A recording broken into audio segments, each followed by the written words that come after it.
Hi guys, welcome back to my channel গন্ডগোল। আমরা বাঙালি মানেই মাছ ভাত, মাছে ভাতে বাঙালি বলা হয় আমাদেরকে।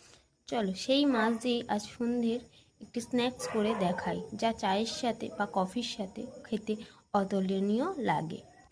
তার জন্য আমি কি কি নিয়ে নিয়েছি দেখো।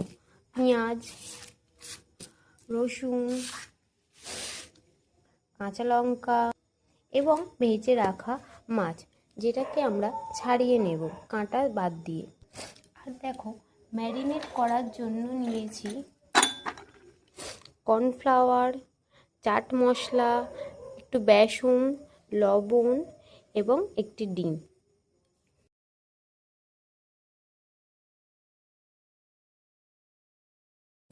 পেঁয়াজ, রসুন, কাঁচা লঙ্কা এবং ভেজে রাখা মাছ, যেটাকে আমরা ছাড়িয়ে নেব কাঁটা বাদ দিয়ে। আর দেখো, ম্যারিনেট করার জন্য নিয়েছি কর্নফ্লাওয়ার, চাট মশলা, একটু বেসন, লবণ এবং একটি ডিম। মাছের পকোড়াটি কী করে করব চলো তোমাদের দেখানো যাক। প্রথমে মাছগুলোকে কাঁটা ছাড়িয়ে নেব। মাছগুলোকে বেশি ভেঙে দিলে হবে না, একটু গোটা গোটা মতো রাখতে হবে, রেখে আমাদেরকে কাঁটাগুলোকে বের করে ফেলে দিতে হবে।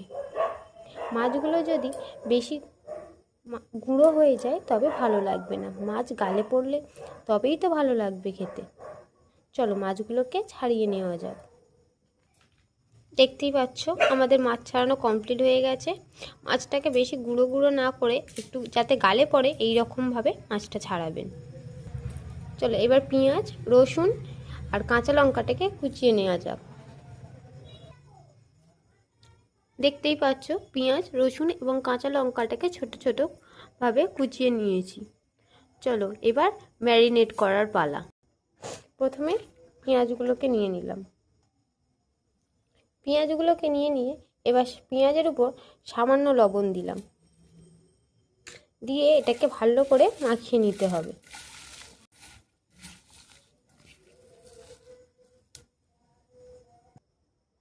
এবার এর মধ্যে একে একে রসুন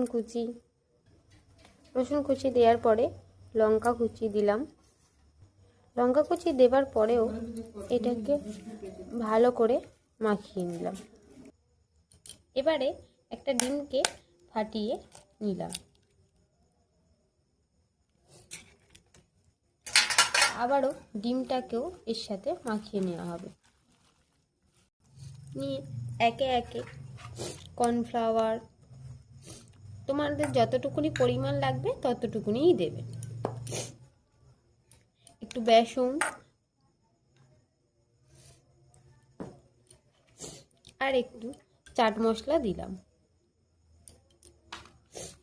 দিয়ে এটাকেও মাখিয়ে নেব।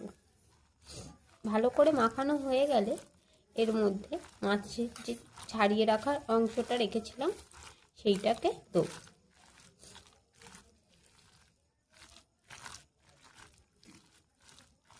দেখো পেঁয়াজটা আমার ভালো করে মাখানো হয়ে গেছে কর্নফ্লাওয়ার এর সাথে।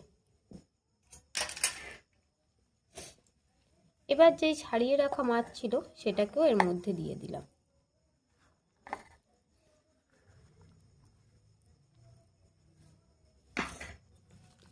দিয়ে এবার ভালো করে ম্যারিনেট করে নেব।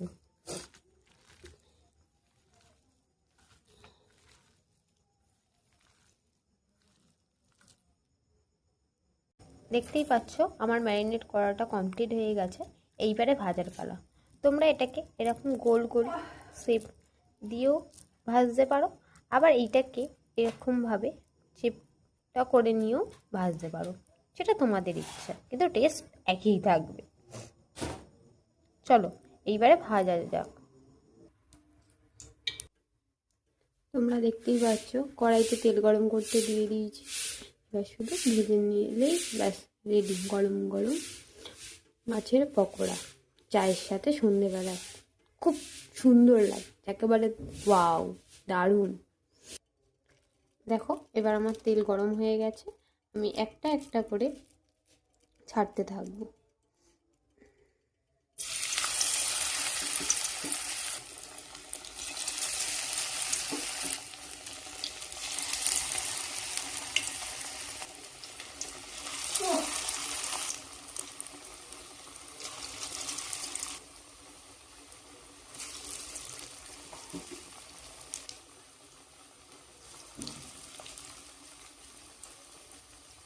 এবার এটাকে ধিমি আঁচে এদিক ওদিক উল্টে পাল্টে লাল করে ভেজে নিতে হবে। আশা করি দেখলেই বুঝতে পারবে আমার দুদিকটাই সমানভাবে লাল হয়ে গেছে। এইবার এটাকে তুলে নেওয়ার পালা। দেখতে পাচ্ছ আমার পকোড়াগুলো কি সুন্দর একটা ব্রাউন কালার হয়েছে। এটাকে এই গরম গরমে একটু সসেস দিয়ে খেলেও খুব সুন্দর খেতে লাগবে। আবার তুমি এটাকে চায়ের সাথেও খেতে পারো।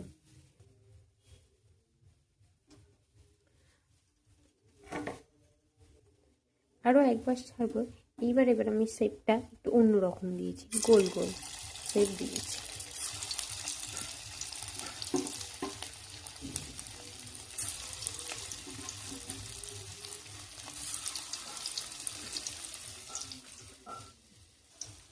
এটাকেও আবার উল্টে পাল্টে লাল লাল করে ভেজে তুলে নেব।